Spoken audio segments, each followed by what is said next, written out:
What is your name? Lee Moore, Where are you from? originally from Phoenix. Now I'm going to be moving to Palm Springs. And you came to my school here in Phoenix, Correct. School of Flower Design. And what did you do most of your career? I was a funeral director for 50 years. 50? 50.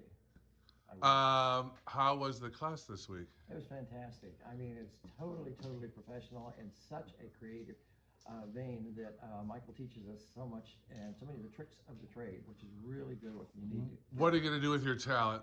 I'm hoping to get hired at a flower shop in Palm Springs. Oh, yeah. And I will have a place to stay when I come to That's Palm right. Springs. Favorite flower? Favorite flower, hydrangeas. Favorite color? Color, probably the blue or the white. Me too.